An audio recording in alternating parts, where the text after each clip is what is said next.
Hi people.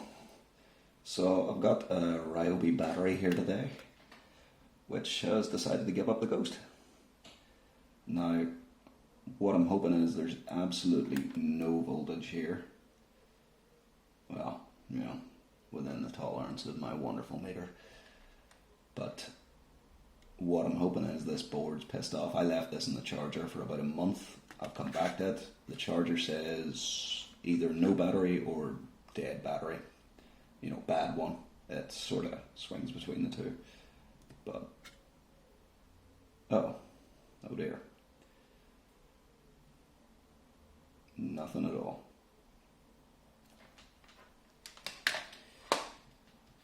Well, my hopes of reviving this have just went from some to none.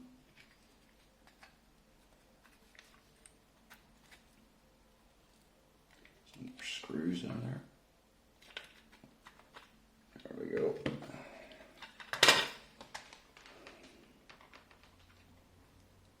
See about the cells. 1.3. Not a good start. There's some foam there. 1.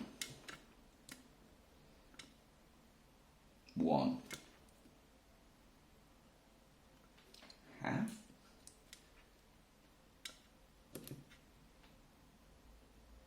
But then, maybe there's a bit of coating on that.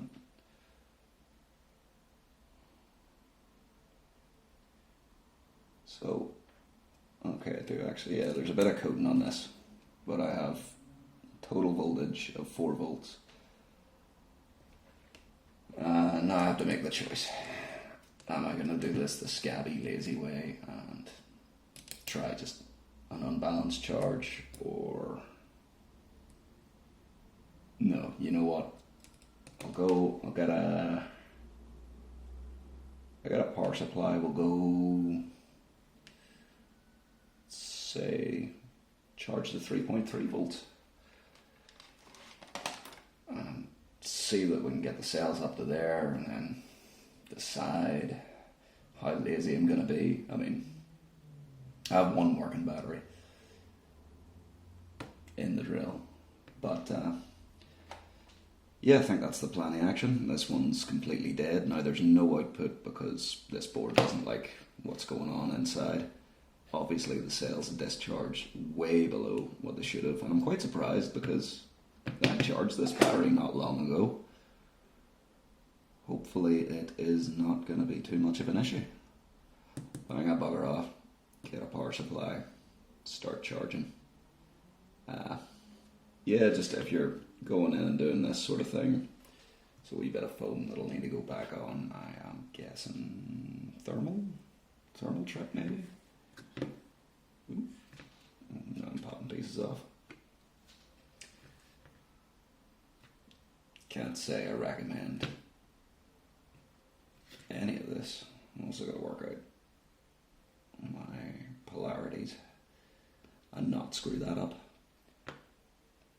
But yeah, on the whole, I mean, the battery's about 3 or 4 years old.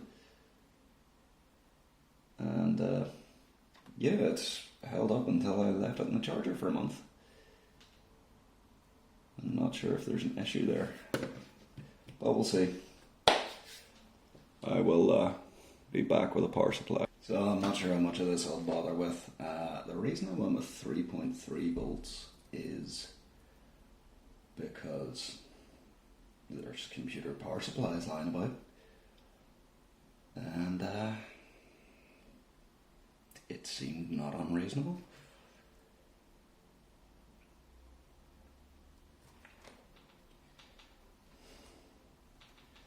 What's concerning is the first one I tried. Yeah, I've been on that, like I tried it for a few seconds there, and it's pretty much instant as far as bringing the voltage up goes. Now, I'm not a lithium battery expert, so I am not 100% on how to consider that.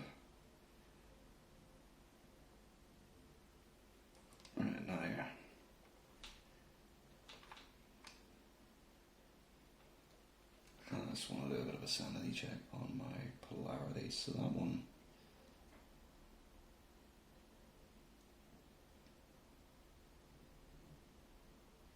that's okay. As much as I know how I'd arrange a battery pack and how I expect someone else to,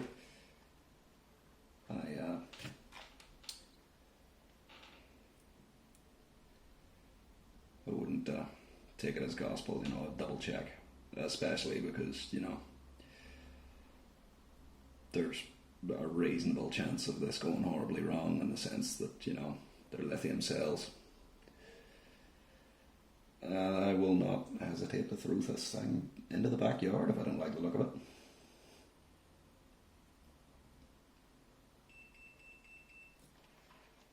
Yes, meter. And my meter wants to sleep.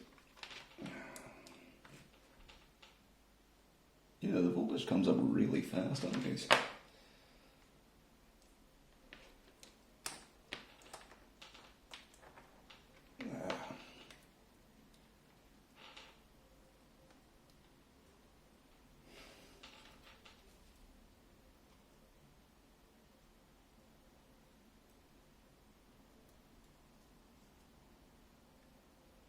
I'm just gonna take it easy with this because I'm not actually sure what's under here. Guessing thermal. Yep, it's me thermal blob.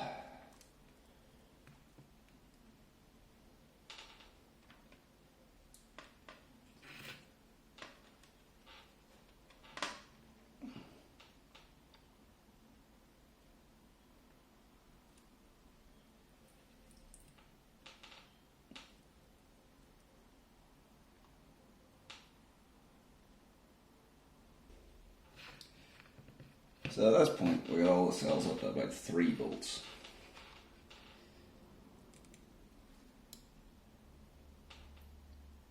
We have 15.25.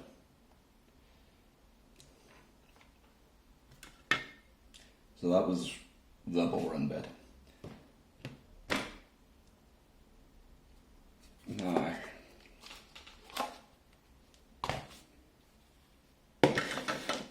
here's what I'm thinking. I do have 19 volt power supplies.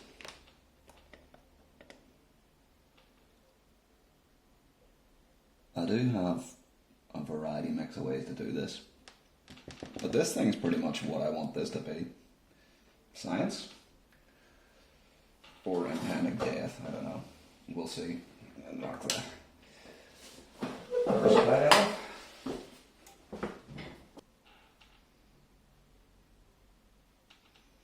I think the general gist of what I'm about to do should be clear.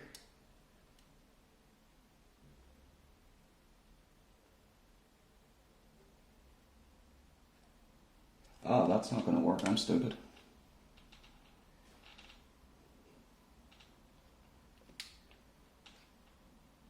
Let's hope I haven't murdered the wee charger board doing that.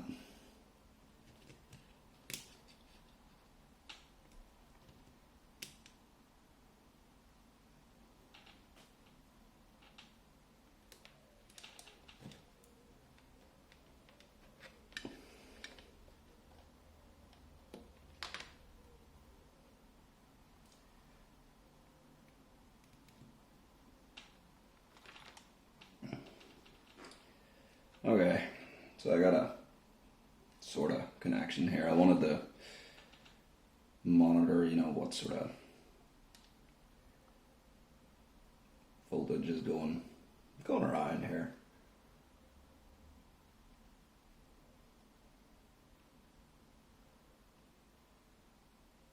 Also, if scary bad things happen,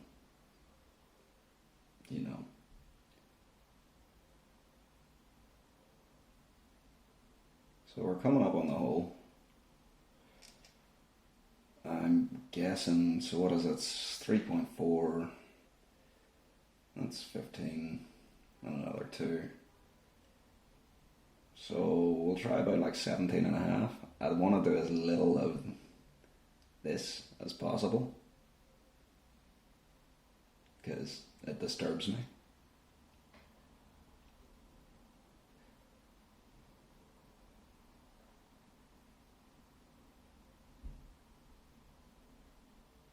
Also, if it starts climbing really fast or anything like that, and I'm just gonna cut and roll, or are we dropping?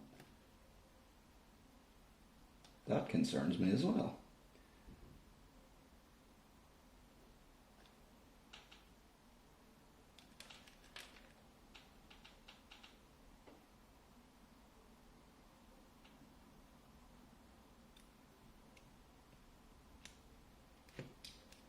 Let's just take that.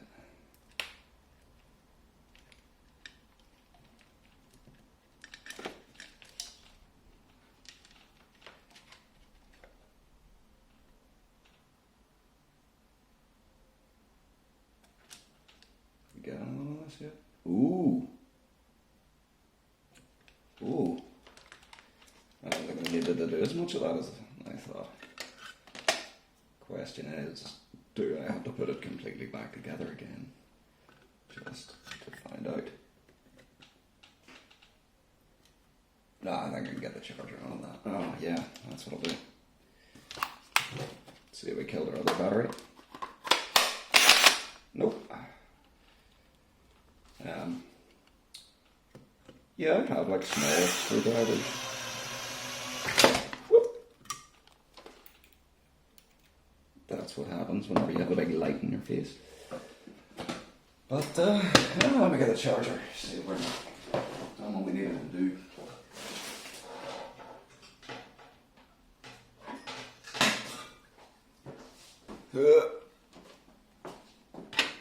Of course.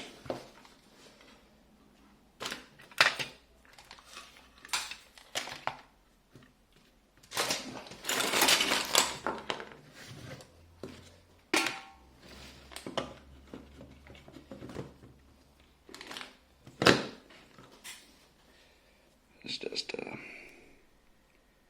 that's charging.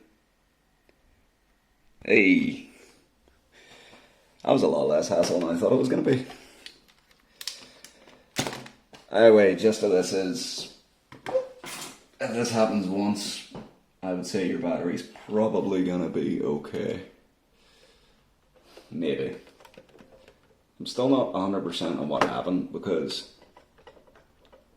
generally if I've left a battery in the charger, it's been for a week or so, and you know, I've taken it out and it hasn't been discharged at all. So maybe the battery's done. Maybe I got it wet. Oh, I didn't see any water. There was actually quite a lot of corrosion on the battery contacts. Oh, did you ever just realize you did something really stupid?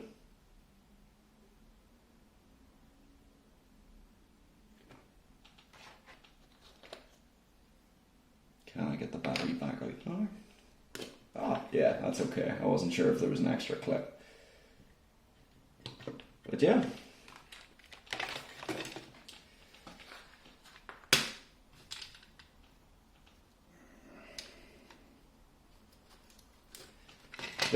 Just as a bit of an overview of the battery, I'll maybe swing this around or something. You know, I know there likes to be a bit of discussion about all the different colours of tools you can get, but I don't know, I got the wrong there. There we go. So the case, that's good and sturdy. Like, I mean, I wouldn't expect to break that anytime soon. And for the people that care, it is polycarbonate and ABS. It has 40% glass fibre.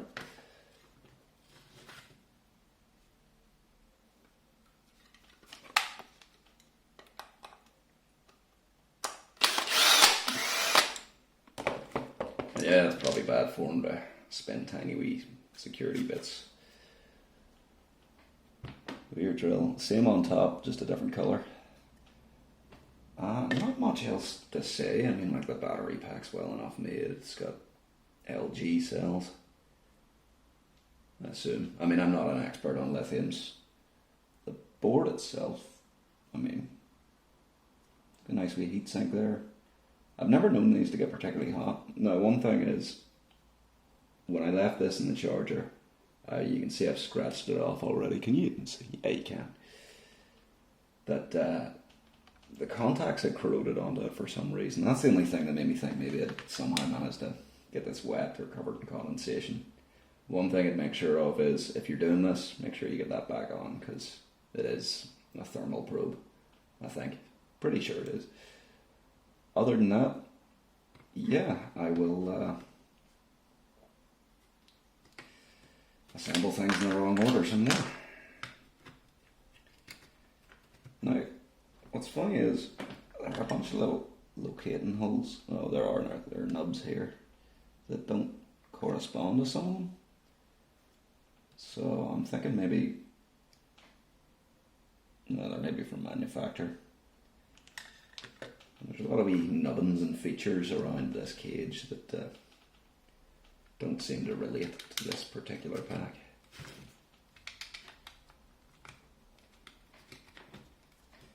I mean, I like the construction in terms of serviceability. It's nice having your protection on board. I think that's a good idea. It means I can stab this battery into whatever I like. It'll run off it, which, I don't know, first thought is make a Bluetooth speaker. Generally those, the board I made my radio off, for example, would run happily at all the voltages this does.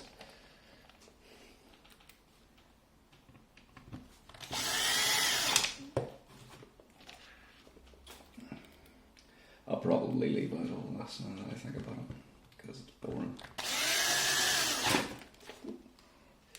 I guess I keep doing that. Yeah, so there's a little rubber knockout that comes out of there. I stuck a drill in it and pulled it out, only to find out it was rubber and you could get it out with a pick or a hook. It's probably there just to be a warranty void if removed. Anyway.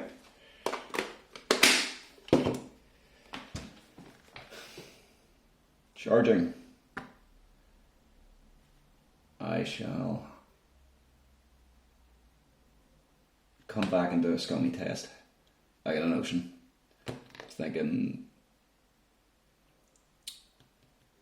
I'm thinking to just see if the drill torques out at about the same. And if it's going to load up and do that, yeah. I mean, these batteries, these ones are the weakest in the range. But yeah, it seems to have revived. It's nice to see. There's a couple of things I've fixed before where once the voltage cutoff has been met, that is you done. I haven't seen it in power tool batteries just because I don't have to mess with them very often, but I have found some things, if you cut power to them, the control board will forever refuse to be functional again. Now, there are ways and means around that. Just as an example, I think it was thermal probes for something I was working on, remote ones. You know, they record and then you dump the data. But same procedure as the likes of the Game Boy, where you keep power on it.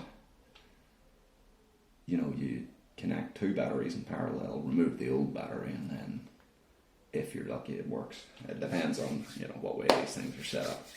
But there's usually ways around one-time use stuff. Anyway, we'll see what happens with that. Quickly. It's charged and the house didn't burn down. They're showing 20.3 volts. So the thing I wanted to quickly check about this. Oh, no. Just charged.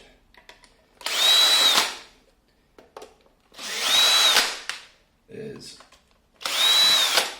find out how balanced the cells are.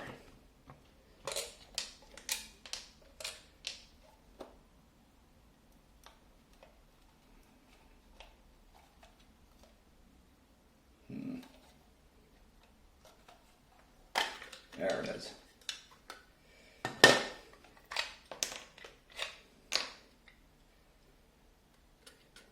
yeah, that's right.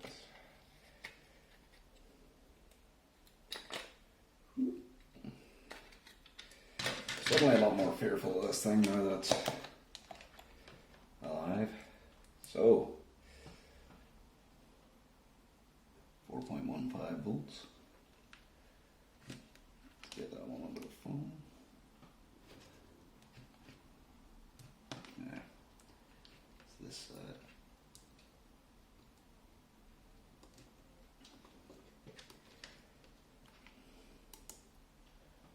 Four point one two. 4.12. 4.1.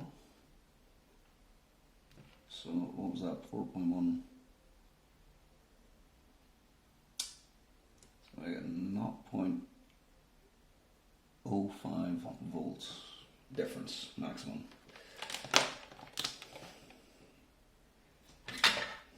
Pretty sure that's good enough. So, just a quick recap.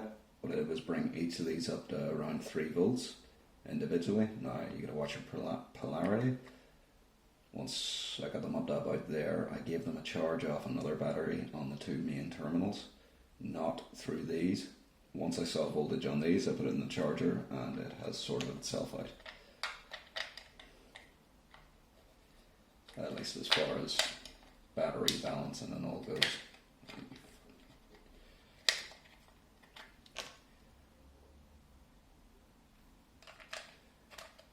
Incidentally, the only bit you use on these is apparently made of nylon.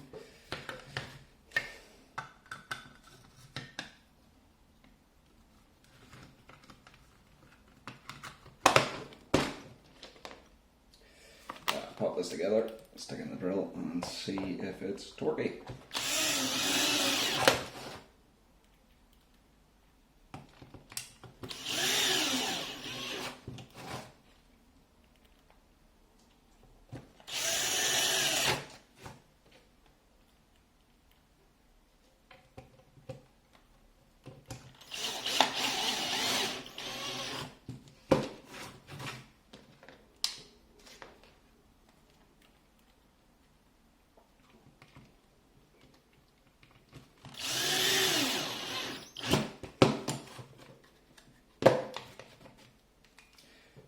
So,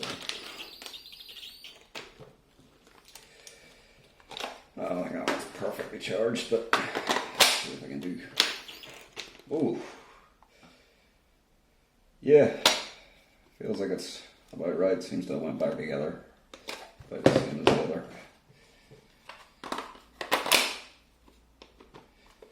Yeah, I call that a success. Charge the other one so it doesn't happen to it. Moral of the story might be don't leave your batteries in your charger. But yeah, fixed.